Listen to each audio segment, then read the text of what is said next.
Hello दोस्तों, तो एक बार फिर से आपका स्वागत है। और आज हम इस वीडियो में बात करने वाले हैं अगले algebraic method cross multiplication method का। ये अलजेब्रिक मेथड का सबसे लास्ट मेथड है और 30% डिस्काउंट के हिसाब से ये इस साल के सिलेबस में नहीं है। जी हाँ, क्रॉस मल्टीप्लिकेशन मेथड इस साल सीबीएसई के जो 10th का एग्जाम है उससे आउट ऑफ सिलेबस रखा गया है, लेकिन ये सिर्फ वन टाइम मेजर है। अगले साल ये दोबारा एडअप हो जाएगा। मतलब इस साल के जो बच्चे 10th के एग्जाम दे रहे हैं उनको क्रॉस मल्टीप्लिकेशन मेथड पढ़ने की जरूरत नहीं है। ठीक है, अब बहुत से बच्चे कंफ्यूज हो जाएंगे कि भैया इसी के जरिए हम ये भी तो कह सकते हैं ना कि रिड्यूसिबल इक्वेशन जो है या इक्वेशन को हम रिड्यूस करते हैं वो भी नहीं है। तो नहीं, वो वाला पार्ट हमें पढ़ना है और मैं उसी को इस वीडियो में ज्यादा डिस्कस करूंगा। लेकिन जैसा मैंने आपको कल की वीडियो में बताया था कि मैं आज सबसे पहले क्रॉस मल्टीप्लिकेशन की डेरिवेशन करके दिखाऊंगा। तो देखो कैसे करेंगे हम सबसे पहले तो जनरल इक्वेशन ले लेते हैं, a1x plus b1y plus c1 is equal to 0। और एक और इक्वेशन ले लेते हैं, a2x plus b2y plus c2 0। ये मैं तो जनरल इक्वेशन ले रहा हूं और मैं साथ में ये भी कह रहा हूं कि मेरा a1 अपॉन a2 जो है वो b1 अपॉन b2 के बराबर नहीं है। और जब आपने ग्राफिकल मेथड पढ़े हुए तो आपको वहीं से तुरंत कनेक्ट कर लेना है कि ये कंडीशन क्या बताती है कि इसके यूनिक सॉल्यूशन एग्जिस्ट करेंगे। ठीक है, तो चलो अब मैं क्या करने वाला हूं, मैं कोई भी एक वेरिएबल को हटा के या फिर जो आपने अलजेब्रिक मेथड के दो मेथड पढ़े थे, एलिमिनेशन मेथड और सब्स्टिट्यूशन मेथड, हम उसके जरिए किसी भी एक वेरिएबल को एलिमिनेट करेंगे। तो मैं क्या करता हूं, मैं एलिमिनेशन मेथड का इस्तेमाल करता हूं। तो आपको पता होगा क्या कहता था वो मेथड, और इतना डीपली मैं नहीं बताने वाला बिकॉज ये किसी भी पेपर में सीबीएसई के खास तौर पे नहीं पूछा जाएगा, लेकिन बच्चों को पता होना चाहिए कि ये बना कैसे है फॉर्मूला। ठीक है, और जैसा कि आपको लास्ट वीडियो में मैंने बताया था कि मैं आपको ये भी बताऊंगा इस फॉर्मूले को याद करने का तरीका। अभी नहीं आ रहा बट आगे फ्यूचर में जब आप एंट्रेंस एग्जाम दोगे तब आपको यूज होगा। तो देखो मैं क्या कर रहा हूं, आपको याद होगा एलिमिनेशन मेथड में हम किसी एक वेरिएबल के कोएफिशिएंट इक्वल करके उसे एलिमिनेट करते थे। तो मैं क्या कर रहा हूं, मैं अपना y एलिमिनेट कर रहा हूं। तो multiplying by b2 in equation 1 and by b1 in equation 2। तो इसका क्या इफेक्ट पड़ेगा, तो देखो ये मेरी बन जाएगी a1 b2 plus b1 b2 plus c1 b2। और ऑब्वियस है जब मैं 0 से मल्टीप्लाई करूंगा तो 0 ही आएगा, तो इसको मैं 0 ही रहने देता हूं। इसको मैं अपनी थर्ड इक्वेशन मान लेता हूं। अब सॉरी तो लिखा ही नहीं हमने। अब मैं क्या कर रहा हूं, मैं इक्वेशन 2 में b1 से मल्टीप्लाई कर रहा हूं। तो देखो क्या बनेगा, a1 b1x और b2 b1y plus c2 b1। और ऑब्वियस है ये भी 0 ही रहेगा। अब मैं क्या कर रहा हूं, मैं पहली इक्वेशन से दूसरी वाली इक्वेशन को माइनस कर रहा हूं।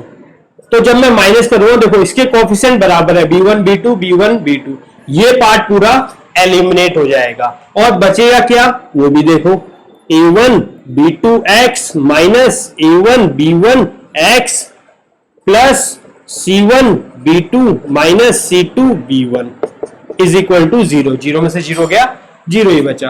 अब इसमें से मैं x कॉमन ले सकता हूं, तो फाइनल इक्वेशन क्या बनेगी, a1 b2 minus a1 b1 और c1 b2 minus c2 b1, क्योंकि यहां से कुछ कॉमन नहीं आ सकता। और अब मैं इसको इधर लेके आ जाऊं, minus c1 b2 c2 b1 upon में मेरा जो ये पार्ट मल्टीप्लाई में वो इधर आके क्या हो जाएगा, डिवाइड। तो मेरा क्या बनेगा, a1 b2 minus a1 b1। ये मेरी हो गई x की वैल्यू। ठीक है, अब अगर मैं इस वैल्यू को किसी भी इस इक्वेशन में पुट करूं तो मुझे y की वैल्यू मिल जाएगी, लेकिन वो y की वैल्यू भी कुछ इसी फ्रैक्शन में होगी। तो आप इसे करके देखना, मैं इसकी वैल्यू बता देता हूं। जब मैंने इसे सोल्व किया है तो मेरी वैल्यू कुछ आ रही है, मेरी y की वैल्यू आ रही है, जब मैंने x की वैल्यू इक्वेशन 1 में डाली है, वैसे कोई फर्क नहीं पड़ेगा, आप कोई सी भी इक्वेशन में डाल देना, c1 a2 minus c2 a1 upon में a1 b2 minus a2 b1। ठीक है, ये मेरी कुछ फाइनल इक्वेशन बन के आई। ये मेरी x और y की वैल्यू आई। ये क्रॉस मल्टीप्लीकेशन का मेन पार्ट है, इसी से हम आया है, हमारा जो है क्रॉस मल्टीप्लीकेशन मेथड निकल के आया है। ठीक है, देखो क्या हुआ, हमने x और y की वैल्यू निकाल ली। अब इस वैल्यू को हम कुछ इस फॉर्म में लिख सकते हैं। कैसे, देखो,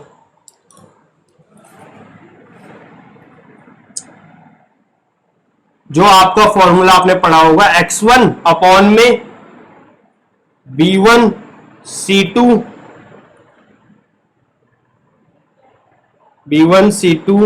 minus b2 c1 is equal to y upon में c1 a2 minus c2 a1। मैं ये अभी बस वही लिख रहा हूं डेरिवेशन। ठीक है, उसके बाद मैं आपको बताऊंगा अभी ये फॉर्मूले का याद कैसे करना है। a1 b2 minus a2 b1। ठीक है, ये मेरी कुछ इस फॉर्म में निकल के आएगी। और इस एक्सप्रेशन के तीन मेन पार्ट हैं, फर्स्ट पार्ट, सेकेंड पार्ट और थर्ड पार्ट।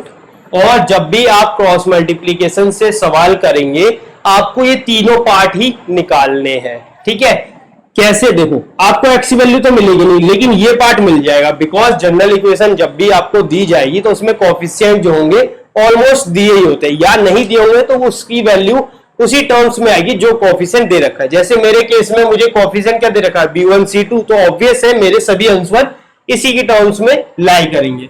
अगर मान लो मेरे कोएफिशिएंट कुछ ऐसे निकल के आ जाए 3 - 2, एग्जाम्पल है ये, कभी रियल मत समझ लेना। इसी तरह कुछ ऐसा मान लो 7 + 3 और 1/10, तो मैं x और y की वैल्यू कैसे निकालूंगा? तो मैं क्या करूंगा,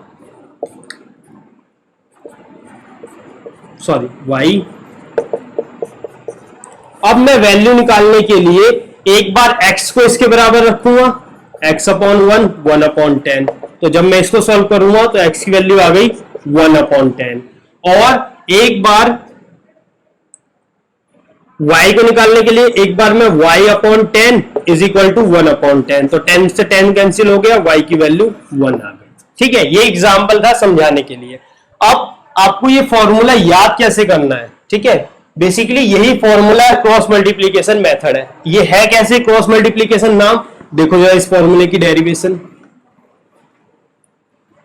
हम क्या करते हैं, x y और यहां 1 ले लेते हैं। बहुत से बच्चे z की तरफ तुरंत पहुंच जाते हैं। तो क्या करना है आपको, b1 b2 c1 c2 a1 a2 b1 b2। Basically b से शुरू होना है, b पे खत्म होना है। 2 3 1 2, क्योंकि हमारा b जनरल इक्वेशन देखो, a1x plus b1y plus c, पहला कोएफिशिएंट 1 2 3, तो 2 3 1 2। ठीक है, स्टेप क्लियर रखना, b से शुरू होना है, b पे ही खत्म होना है। अब कैसे करेंगे, इसके अपॉन का वेरिएबल जो आना निकाला है वो कैसे आएगा, देखो पहले इसकी मल्टीप्लाई करो इससे, इसकी इससे और इसकी इससे। ठीक है, देखो यहां के क्या आएगा, b1 c2 माइनस, ठीक है, c1 a2 1 में a1 b2। ठीक है, अब देखो आपने ये क्या करा है, टॉप से बॉटम, अब आपसे बॉटम से टॉप करना है, लेकिन ये माइनस में टर्म आएगा, b2 c1 minus c2 a1 minus a1 b2 minus a2 b1। ठीक है, कुछ नहीं करना आपको, पहले आपको क्या करना है, सबसे टॉप वाली रो को बॉटम से मल्टीप्लाई करते हुए जाना है। ठीक है, B1 C2 C1 A2 A1 B2, ठीक है, और उसको आगे लिखते हुए जाना है। उसके बाद आपको नीचे से टॉप की ओर देखना है, बॉटम टू टॉप, और जो भी आएगा टर्म उसे माइनस में लिखना है, ठीक है। बहुत से बच्चे क्या याद करते हैं इसको, 1 2 2 1 1 2 2 1 1 2 2 1, बट इसका सबसे बड़ा कंफ्यूजिंग क्या होता है, बच्चे भूल जाते हैं कोएफिशिएंट क्या है। कई बच्चे क्या लिख देते हैं, A1 B2 C1 C2, इस तरीके से कंफ्यूजन में पड़ जाते हैं। आपको ऐसी कंफ्यूजन में नहीं फंसना है, और जब आप इस पे तकरीबन 5-10 सवाल कर दो ना माय फ्रेंड्स, ये अपने आप आपको फॉर्मूला याद हो जाएगा। कुछ नहीं करना है आपको, अगर आप फॉर्मूला भूल गए हो पेपर में, सिंपल सी डेरिवेशन यही दिमाग में रखनी है, फॉर्मूला अपने आप बना दोगे आप, ठीक है। चलो फिर, और हमेशा ये नहीं कि याद ही मत करो, अगर इसे बनाने बैठोगे तो तकरीबन 1 से 2 मिनट तक आप इसी में गवा बैठोगे, तो ऐसी भूल मत करना, कोशिश करना प्रैक्टिस करते समय इसे खुद से याद करके या बिना देखे लिखने की। चलो फिर, ये तो हमारा फॉर्मूला हो गया। एक क्वेश्चन भी देख लेते हैं इस पे, और फिर आगे मूव करेंगे। क्वेश्चन क्या है, देखो मेरे पास दो एक्सप्रेशन लिख रहा हूं मैं, 3x plus y is equal to 30, और दूसरी एक्सप्रेशन में लिख रहा हूं 2x plus 5y minus equal to 33। देखो आपको याद रखना है, जनरल फॉर्म में C हमारा इस साइड लाई करता है, जनरल इक्वेशन कुछ इस फॉर्म में होती है, A1x B1y प्लस C1। ऐसा इसीलिए बिकॉज हम यहां पे जो भी साइन होगा उसको कंसीडर करेंगे। इस साइड में RHS में दे रखा है तो हम उसको LHS में लेकर आएंगे, इसीलिए हम क्या लिखेंगे इसको, 3x plus y minus 30 is equal to 0। इसको मैं अपनी इक्वेशन 1 मान लेता हूं, और 2x plus 5y minus 33 is equal to 0, इसको मैं अपनी इक्वेशन 2 मान लेता हूं। अब देखो क्या है, by cross multiplication method, formula मेरा यही है बेसिकली। अगर आपको लिख के देखना है उस फॉर्म में तो आप उसको भी लिख के देख लेना। अभी मैं थोड़ी देर पहले एक सवाल करा दूं, फिर आपको जो मैंने डेरिवेशन बताने का तरीका है उस फॉर्म में भी लिख के दिखाऊंगा। देखो क्या होगा, B1 क्या है भाई, 1 है। या अगर आप कंफ्यूज हो रहे हो ना, तो आप शुरू में सारे कोएफिशिएंट निकाल लो। कैसे, देखो A1 क्या होगा 3, A2 क्या होगा 2, B1 क्या होगा 1, B2 क्या होगा 5, C1 क्या होगा माइनस 30, और C2 क्या होगा माइनस का 33। अगर आप कंफ्यूज हो रहे हो माय फ्रेंड, कोई जल्दी नहीं है, बिल्कुल प्यार से अपनी स्पीड पे चलो, सारे कोएफिशिएंट एक साइड लिख लो अगर कोएफिशिएंट पे कंफ्यूज हो रहे हो। उसके बाद अपने फॉर्मूले में आ जाओ। देखो क्या है, B1 C2, तो कहां भाई B1 1 इंटू C2 क्या है भाई माइनस का 33, माइनस B2 क्या है 5, मल्टीप्लाई बाय C1 क्या है माइनस का 30, ठीक है। y का कोएफिशिएंट क्या है, y का कोएफिशिएंट के नीचे C1 A2, तो C1 क्या है भाई माइनस का 30 इंटू A2 क्या है मेरा 2, माइनस C2 माइनस का 33, मल्टीप्लाई बाय A1, तो A1 क्या है मेरा 3, और 1 अपॉन में हमेशा यहां 1 रखना है, कुछ भी हो जाए वैल्यू फॉर्मूला यही है, x upon E this, y upon this and 1 upon this, ठीक है। अब ये देखो A1 क्या है 3 इंटू B2 क्या है 5, माइनस A2 क्या है, A2 मेरा 2, B1 क्या मेरा 1। चलो अब इसे हमें सॉल्व करना है और हमारा आंसर आ जाएगा। कैसे, देखो माइनस का 33 और ये माइनस माइनस प्लस का 150 is equal to y upon में माइनस का 60, माइनस माइनस प्लस और 99, 1 अपॉन में 15 माइनस का 2, ठीक है। अब देखो क्या होगा, अब इतनी नॉर्मल बेसिक मैथ तो आप लोगों ने पढ़ी ही होगी, इसको मैं कुछ यहां सॉल्व करके दिखाता हूं ताकि आप कंफ्यूज ना हो, ठीक है। अब इससे जब मैं सॉल्व करूंगा तो मेरी वैल्यू क्या बचेगी, 7, 14, 11, ठीक है, प्लस की, और y अपॉन में इसको जब सॉल्व करूंगा तो मेरी वैल्यू आएगी 39 प्लस की, और इसको जब मैं सॉल्व करूंगा तो मेरी वैल्यू आएगी 1/13, ठीक है। अब देखो ये मेरा पहला पार्ट हो गया, ये मेरा सेकंड पार्ट और ये मेरा थर्ड पार्ट। तो इसको क्या लिखना है, देखो फ्रॉम फर्स्ट एंड सेकंड, ये मैं इक्वेशन नहीं ले रहा हूं, ये सिर्फ मैं पार्ट्स भी ले रहा हूं, मतलब मैं पहले इसको बराबर रख के देख रहा हूं। x/117, आप चाहें तो इसे डायरेक्ट भी रख सकते हैं 1/13, ठीक है। मुझे तो x की वैल्यू लानी है, इसको ऊपर जाएगा तो 117/13, इसको जब मैं सॉल्व करूंगा तो मेरे वैल्यू आएगी 9। अब देखो मेरा दूसरा, फ्रॉम सेकंड एंड थर्ड, इसको जब मैं सॉल्व कर रहा हूँ तो मेरा क्या निकल कर आएगा, y/39 इज इक्वल टू 1/13। इसको जब आप सॉल्व करोगे तो y की वैल्यू क्या हो गई, 39/13 इज इक्वल टू 3। मतलब मेरा क्या सॉल्यूशन हो गया, x मेरा 9 और y मेरा 3, ये मेरे सॉल्यूशन हो गए। ये तो बात हो गई वैल्यू निकालने वाली, ठीक है। इस पे मैं ज्यादा सवाल नहीं करा रहा हूं, क्यों, बिकॉज ये इस साल के सिलेबस में नहीं है, लेकिन अगर आप प्रैक्टिस करोगे तो बिल्कुल सेम क्वेश्चन ही मिलेंगे। वर्ड प्रॉब्लम बहुत ही कम ही है, ज्यादा से ज्यादा एलिमिनेशन और सब्स्टिट्यूशन मेथड पे है। अगर वर्ड प्रॉब्लम बिल्कुल सेम ही चलेगी, बस मेंशन कर दिया जाएगा कि भाई इसको जो है आप क्रॉस मल्टीप्लीकेशन मेथड से करो। अगर मेंशन नहीं किया गया है तो आप उस मेथड से करना जिससे आप सबसे ज्यादा फेमिलियर हो या जिसपे आपकी सबसे अच्छी कमांड हो। चलो फिर, ये तो बात हो गई हमारी क्रॉस मल्टीप्लीकेशन मेथड की। अब हम जरा देख लेते हैं अगला टॉपिक क्या है। तो चलो अब हम अपने अगले टॉपिक की तरफ बढ़ते हैं। तो अगला टॉपिक क्या है, इक्वेशन रिड्यूसिबल। मतलब क्या है कि पहले तो पूरा नाम ही देख लो, equation reducible of pair of linear equation. मतलब क्या है कि हमें कई बार इक्वेशन कुछ इस फॉर्म में मिलेगी जिसको हम डायरेक्ट सॉल्व नहीं कर सकते, कुछ इस फॉर्म में 1 + 7 + x 3 + y = 4। कुछ भी नंबर ले लो रैंडमली, कुछ इस टाइप के सवाल।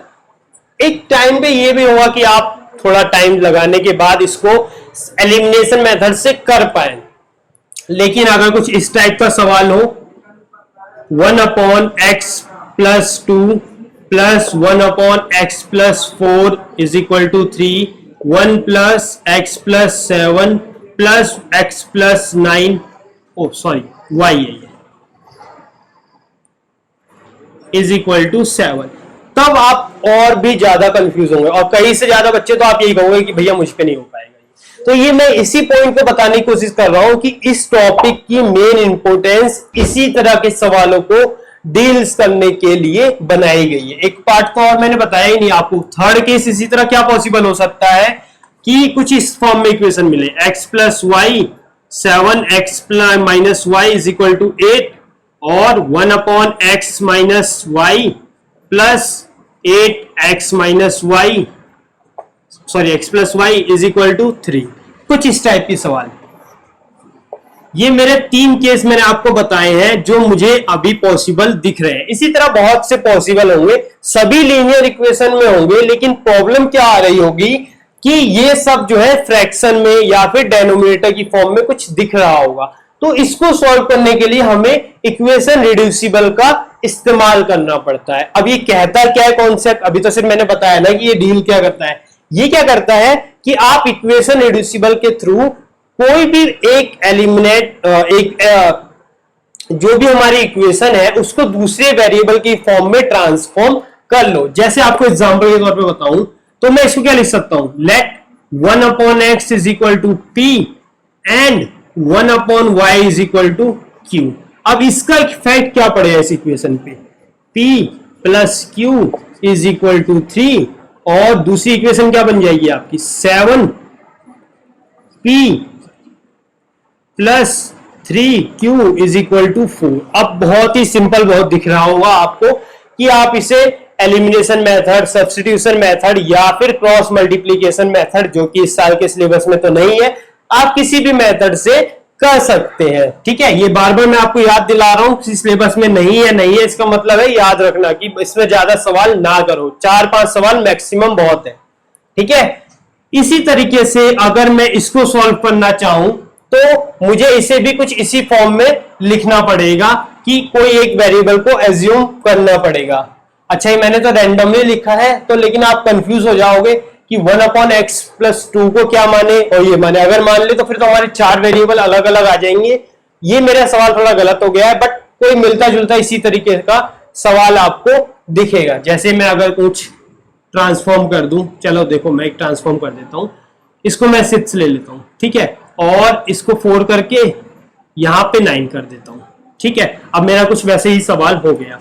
यहां पे भी हमें वही करना है, 1/x+1 को हम क्या एज्यूम कर सकते हैं, कुछ भी मान लेते हैं, l ले लेते हैं, और 1+y/4 को m मान लेते हैं। अब देखो क्या इफेक्ट पड़ेगा इक्वेशन पे, 6l + m is equal to 3, और ये क्या इफेक्ट पड़ जाएगा, 1 + 9m इज इक्वल टू 7।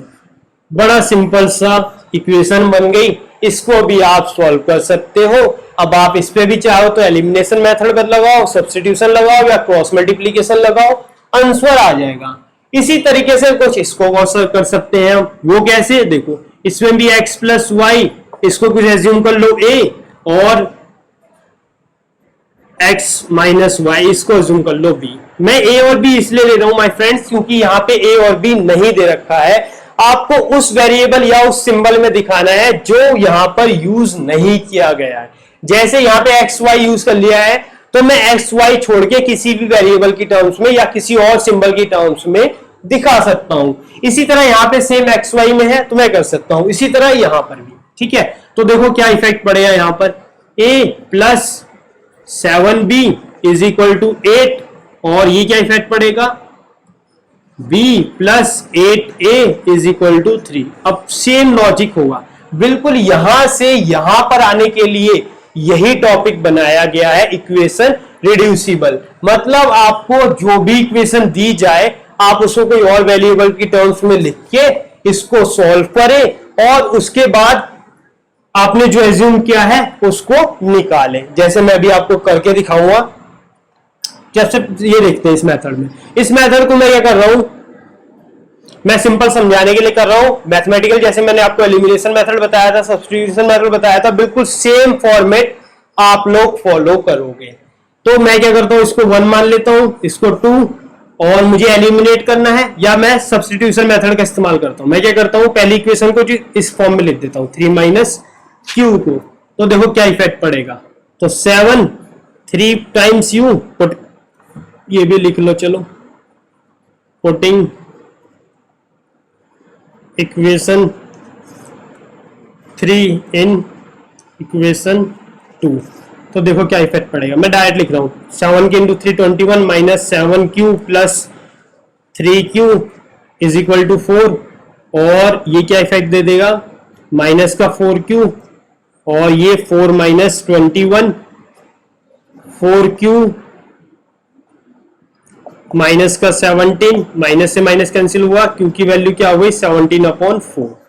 ठीक है, अब मेरी q की वैल्यू आ गई, मैं p की निकाल सकता हूं, p की कुछ इस फॉर्म में आएगी, p = 3 - 17/4, यानी कि 12 - 17/4, यानी कि माइनस का 5/4।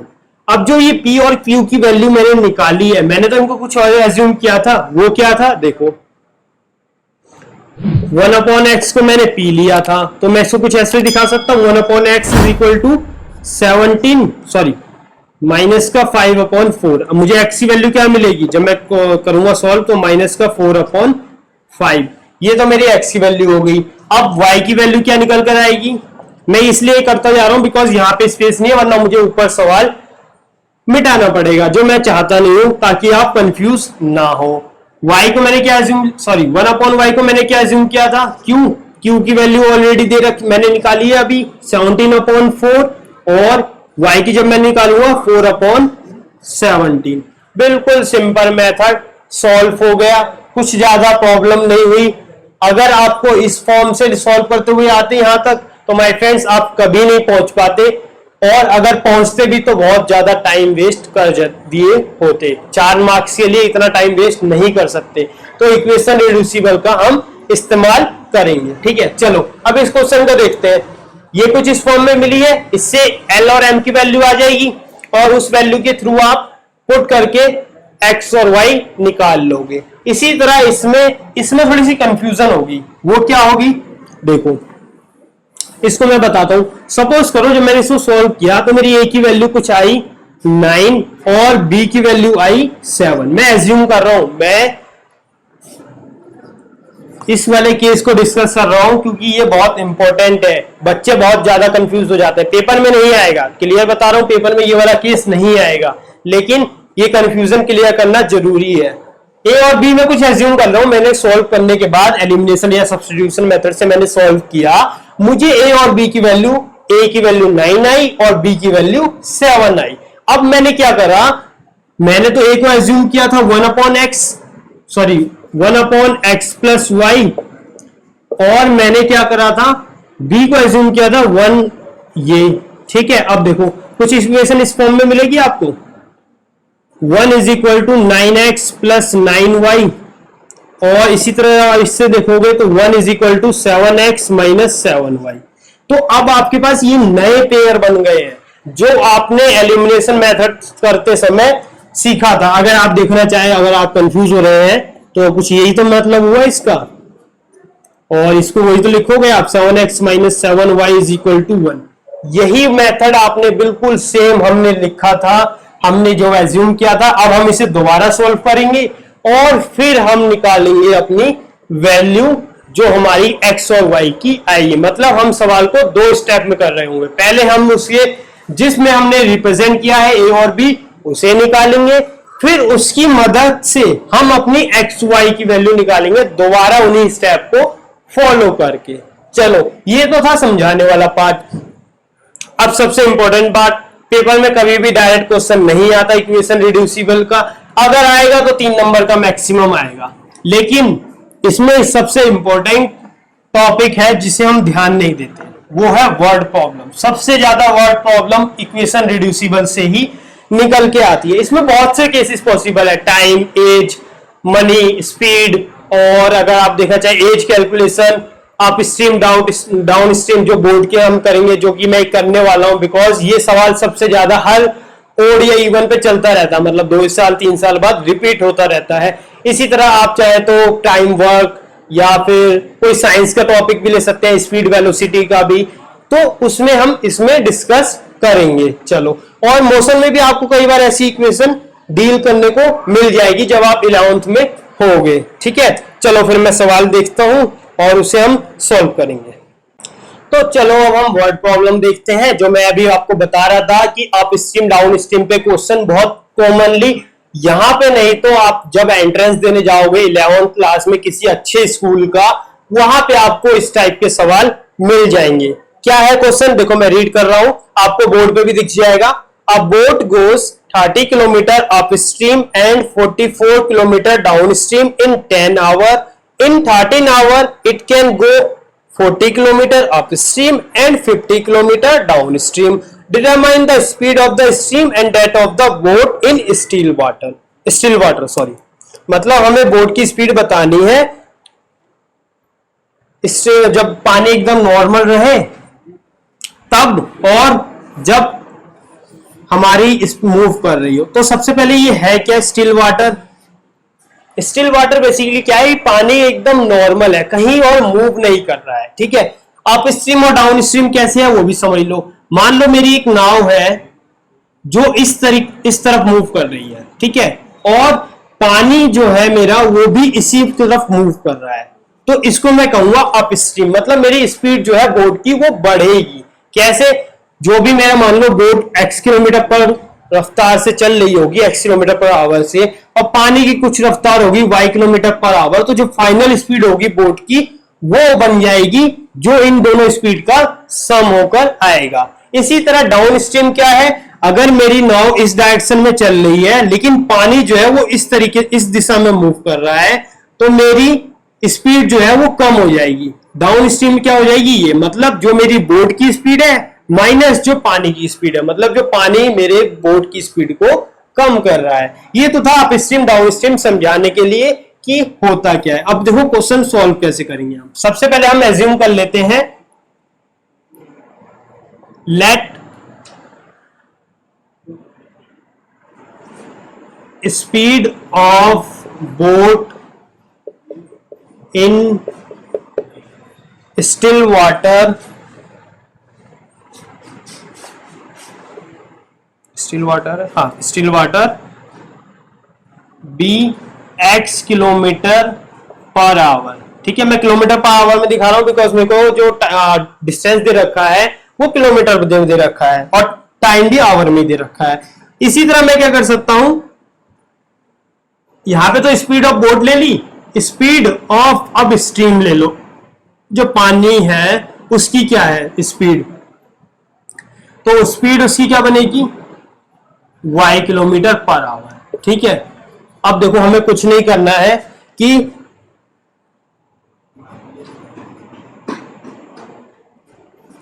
Speed of boat in upstream,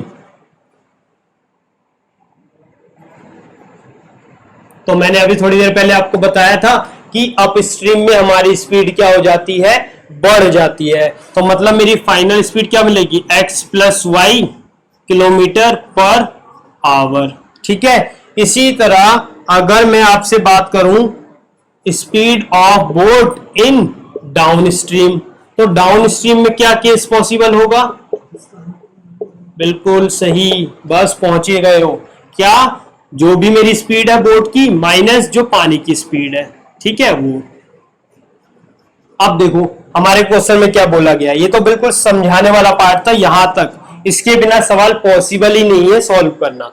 देखो अब क्वेश्चन में बोला गया है कि शुरू के 10 घंटे में जो है मेरी बोट कितना मूव कर लेती है, सिंपल लिखो ना, अकॉर्डिंग टू क्वेश्चन लिख के, सिंपल टाइम क्यों वेस्ट करें हम। ठीक है, क्वेश्चन में बोला है कि a boat goes 30 kilometre upstream and 40 kilometre downstream in 10 hour. तो देखो स्पीड है तो टाइम निकालने के लिए क्या करना पड़ेगा मुझे।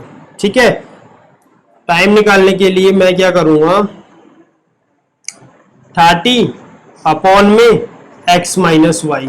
एक्स माइनस वाई क्या है, ये बेसिकली स्पीड है, तो ये टाइम इतना लेगा आप स्ट्रीम वाला पार्ट, और T2 में दिखा देता हूं क्या है मेरा, 44 किलोमीटर मूव कर रही थी वो डाउन स्ट्रीम, तो x माइनस वाई, सॉरी ये प्लस होगा, ओहो सॉरी मैंने उल्टा समझा दिया, डाउन स्ट्रीम वाला पार्ट प्लस होगा, ये माइनस होगा क्योंकि पानी अपोजिट में मूव कर रहा है। ठीक है, अप स्ट्रीम में पानी अपोजिट मूव करता है और डाउन स्ट्रीम में पानी साथ में मूव करता है। ठीक है, ओके, कंफ्यूज मत होना, ये मैंने मिसअंडरस्टूड कर लिया, मैंने ध्यान ही नहीं दिया। तो T1 क्या हो गया, 30 अपॉन में x माइनस वाई, ये बेसिकली टाइम है, ये मेरी स्पीड है और टोटल डिस्टेंस मुझे दे रखा है 30, और T2 क्या है मेरा 44 अपॉन में x प्लस वाई। ठीक है, अब क्या है, ये है क्या T1 T2, ये भी तो बताओ, where T1 and T2 are time taken to covered 30 kilometre and 44 kilometre respectively. मतलब मैं T1 T2 क्या बोल रहा हूं कि जो टाइम लिया है 30 किलोमीटर 40 किलोमीटर कवर करने के लिए, जब इस स्पीड से मूव कर रहे हैं अप स्ट्रीम में, इसमें डाउन स्ट्रीम में। ठीक है, डाउन स्ट्रीम में जो हमारी नाव है वो पानी के साथ चलती है और अप स्ट्रीम में उसके अगेंस्ट चलती है। ठीक है, ये क्लियर रखना, मैंने शुरू में थोड़ा सा कंफ्यूज कर दिया है आपको, बिल्कुल कंफ्यूज होने की जरूरत नहीं है। ठीक है, अब आ जाओ दूसरे केस में क्या बोला गया है, तो इसका कुछ ऐसे लिखा होगा ना आप, T1 plus T2 is equal to 10 hour. ये 10 आवर कहां से आया? क्योंकि मुझे बोला गया है ना कि 10 घंटे में ही दोनों डिस्टेंस कवर कर लेती है। तो आप इसकी वैल्यू पुट करोगे 30 अपॉन में x minus y plus 44 x plus y is equal to 10। ये मेरी इक्वेशन 2 मान लो। ठीक है, चलो अब अगले पार्ट की तरफ मूव करते हैं। अगले में हमें क्या बोला गया है कि 13 किलोमीटर जाती है, तो इसमें क्या बनेगा, सिंपल दिखा दो इसे। तो इसे आपने T1 T2 लिया था, इसको आप क्या करो, कोई और वेरिएबल ले लो, कैपिटल T कर लो। ठीक है, T1 क्या बोला गया है, 40 किलोमीटर अप स्ट्रीम एंड, तो 40 किलोमीटर अप स्ट्रीम तो x minus y, T2 55 upon में x प्लस वाई। ठीक है, जो भी ये टाइम मेरा निकल के आया, ये टाइम जो होगा वो बेसिकली आवर्स में होगा। तो यहां पे भी मेंशन कर दो कि where T1 and T2 are time taken to covered 40 kilometre and 55 kilometre respectively. अब देखो क्या इफेक्ट पड़ा मेरा। तो यहां पे भी तो T1 प्लस T2 कितना होना चाहिए, 13 आवर, क्योंकि मुझे क्वेश्चन में मेंशन भी तो किया है कि 13 आवर में मेरी गाड़ी अप स्ट्रीम या मेरी नाव जो है वो इतना इतना मूव कर सकती है। तो क्या इफेक्ट पड़ेगा, इसको थर्ड मान लो और इसको फोर्थ में क्या कर रहा हूं मैं, वैल्यू पुट कर रहा हूं।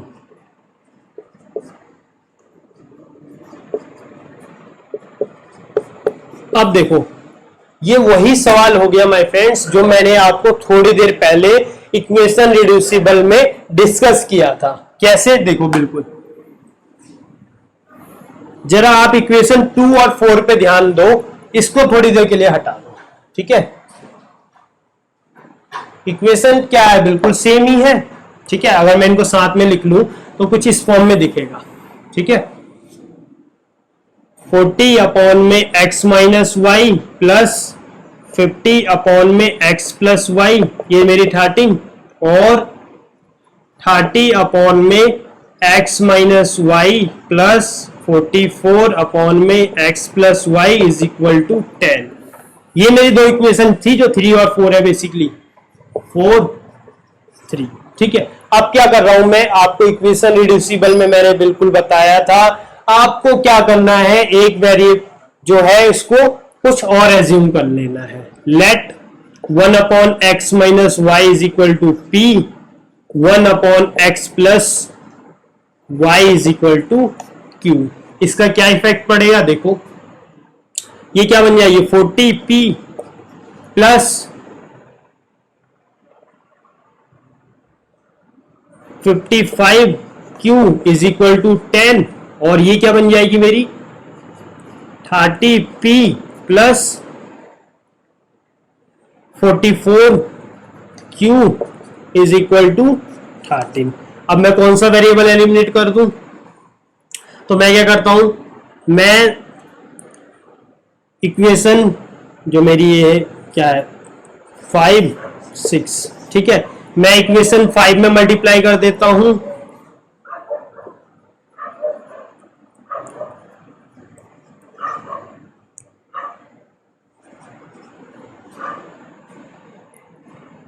थर्टी नहीं, सिंपल कर दो तो 3 और 4।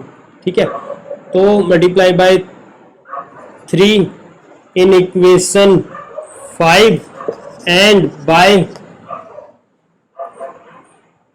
4 इन इक्वेशन 6। तो इफेक्ट क्या पड़ेगा, देखो 4 से करूंगा तो 120, सॉरी 3 से plus 3 5 15 165 q is equal to 30, और यहां क्या इफेक्ट पड़ेगा 120, 4 से कर रहा हूं, p प्लस 4 4 जा 16 4 4 जा 16 17 q इज इक्वल टू 4 3 जा 12 4 5। अब मैं क्या कर रहा हूं, ये मेरी इक्वेशन 7 और ये मेरी इक्वेशन 8। अब मैं क्या कर रहा हूं, बेसिकली 8 में से 7 को माइनस कर रहा हूं, जो मैं ये डायरेक्ट करके दिखा दे रहा हूं, आप लोग कर लोगे। ये पार्ट का एलिमिनेट हो जाएगा। और जब मैं 176 में से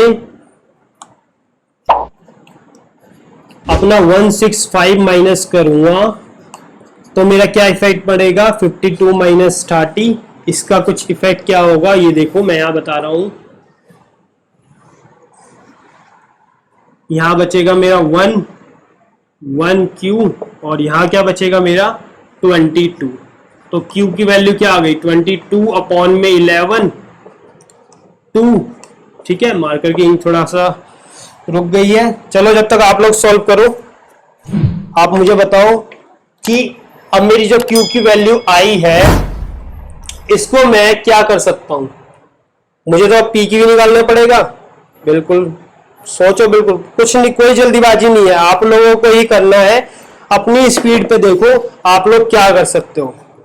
तो अब मैं इस क्यू की वैल्यू बेसिकली किसी भी इक्वेशन में पुट कर सकता हूं 5 और 6 में से। तो जब मैं 5 या 6 में से किसी ऊपर मत करना 3 और 4 या 1 2 में माय फ्रेंड्स, क्योंकि पी और क्यू सिर्फ 5 और 6 में है, वो भी हमने एज्यूम किए हुए हैं। ठीक है, तो मैं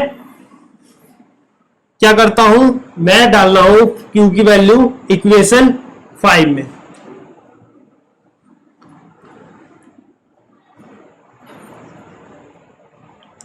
putting value of Q is equal to 2 in equation 5। ठीक है, अब देखो 5 में डालने से क्या इफेक्ट पड़ेगा। ये तो मेरा कुछ नहीं होगा, 40p रह जाएगा। ये क्या बन जाएगा, 55 इंटू 2 इज इक्वल टू 10, यानी कि 110 10 14p प्लस 40p, इसको सॉल्व करोगे तो माइनस का 100 और p की वैल्यू आएगी आपकी माइनस का 10 अपॉन में 4। ठीक है, अब देखो हमने कुछ एज्यूम किया था, इसको 1 प्लस एक्स प्लस वाई को कुछ एज्यूम किया था, 1 प्लस एक्स माइनस वाई को कुछ एज्यूम किया था। अब बिल्कुल उसी में आपको ये पुट कर देनी है वैल्यू, और फिर आपके पास दोबारा एक इक्वेशन बनेगी पेयर ऑफ लीनियर इक्वेशन की। अगेन आपको एलिमिनेशन मेथड, सब्स्टिट्यूशन मेथड से आगे सॉल्व करना है और आपको एक्स और वाई की वैल्यू आ जाएगी। और हमसे इसमें वैसे बोला क्या गया है कि हमसे स्टील वाटर और उसमें पूछा है, और हमने एक्स और वाई क्या एज्यूम किया था, हमने उसी चीज को एज्यूम किया था। हमने अप स्ट्रीम और डाउन स्ट्रीम बनाने के लिए दोनों स्पीड को प्लस या माइनस किया था। डाउन स्ट्रीम के लिए हमने प्लस किया था और अप स्ट्रीम के लिए हमने माइनस किया था। तो आप इस तरीके से सॉल्व करके दोबारा इक्वेशन का पेयर बनाओगे और फिर उसे एलिमिनेशन मेथड, सब्स्टिट्यूशन मेथड या फिर क्रॉस मल्टीप्लिकेशन मेथड से दोबारा सॉल्व करोगे तो आपको दोनों की स्पीड पता चल जाएगी, मतलब स्ट्रीम की क्या स्पीड है और बोट की क्या स्पीड है। चलो फिर यही था आज का हमारा टॉपिक और इसी के साथ हमारा ये चैप्टर पूरा हुआ। अब हम अगला चैप्टर देखेंगे, तब तक आप इसके सभी मेथड पे सवाल कीजिए, खास करके इसकी वर्ड प्रॉब्लम, इक्वेशन रिड्यूसर का और एलिमिनेशन मेथड पे आगे हम बात करेंगे। अगर आपके डाउट मुझे मिलते हैं तो ठीक, वरना हम अगले टॉपिक की तरफ मूव करेंगे। और एक और बात, अब अगर आप चाहें तो अपने टॉपिक का सजेशन या फिर अपने चैप्टर का सजेशन मुझे भेज सकते हैं कि अब आप कौन सा टॉपिक चाहते हैं। वैसे मैं प्रोबेबिलिटी की तरफ मूव कर रहा था, लेकिन अगर आप चाहते हैं तो मैं कोई और टॉपिक भी शुरू कर सकता हूं। चलो जब तक आप सवाल करो, stay home, stay safe, thank you.